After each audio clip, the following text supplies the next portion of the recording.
Presiden Brazil Luiz Inácio Lula da Silva menyatakan negaranya tengah berupaya untuk menjadi anggota penuh Asosiasi Bangsa-Bangsa Asia Tenggara atau ASEAN.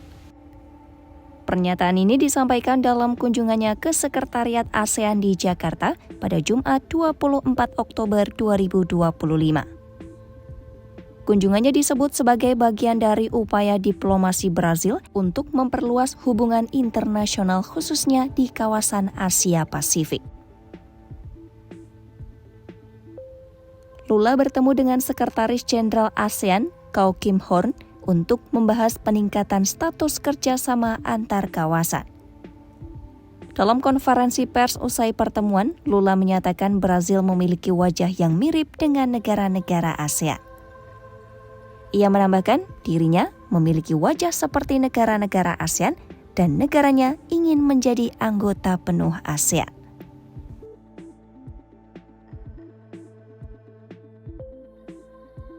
Saat ini, Brazil telah berstatus sebagai mitra dialog sektoral sejak tahun 2023 dan merupakan satu-satunya negara dari Amerika Latin yang mendapatkan status tersebut.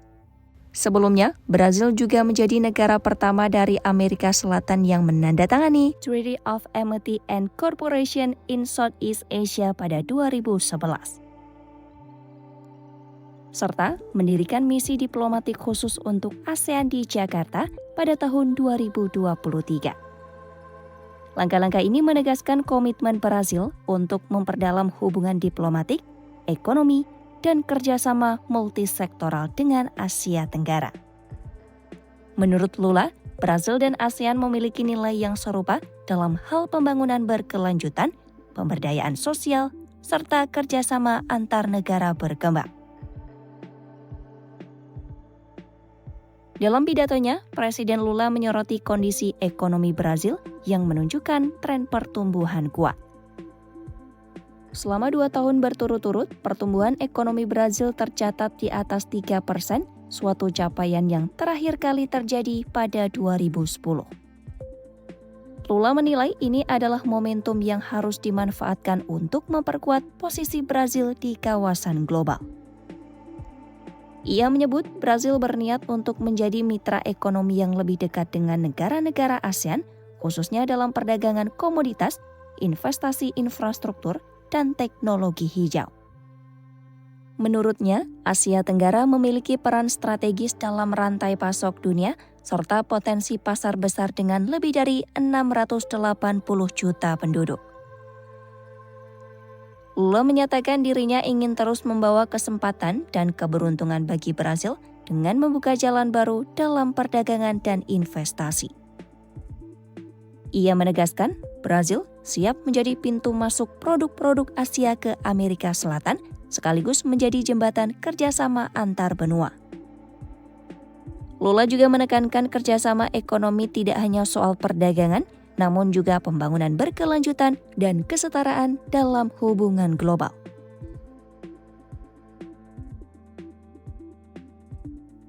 Dalam pertemuan di Jakarta, Lula juga menyampaikan undangan kepada ASEAN untuk berpartisipasi dalam konferensi perubahan iklim COP30.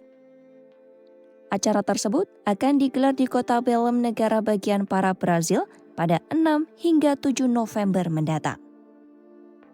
Dalam konferensi itu, ASEAN dijadwalkan memiliki pavilion sendiri dan membentuk kelompok negosiasi untuk menguatkan suara regional dalam isu iklim. Lula menyebut Brazil dan ASEAN menghadapi tantangan yang serupa seperti perubahan iklim, deforestasi, dan transisi menuju energi bersih. Oleh karena itu, kerjasama antar kawasan dinilainya menjadi strategis untuk mencapai tujuan pembangunan berkelanjutan. Selesai dari Jakarta, Presiden Lula melanjutkan perjalanannya ke Kuala Lumpur, Malaysia, untuk menghadiri konferensi tingkat tinggi ASEAN dan East Asia Summit. Kehadiran Lula dalam forum internasional ini menandai pertama kalinya seorang presiden Brazil mengikuti KTT ASEAN secara langsung. Langkah ini sekaligus menegaskan pergeseran strategis diplomasi Brazil yang kini semakin fokus ke kawasan Asia Pasifik. Dalam KTT tersebut, pembahasan dijadwalkan mencakup isu kerjasama ekonomi, transisi energi, dan kemungkinan perluasan keanggotaan ASEAN.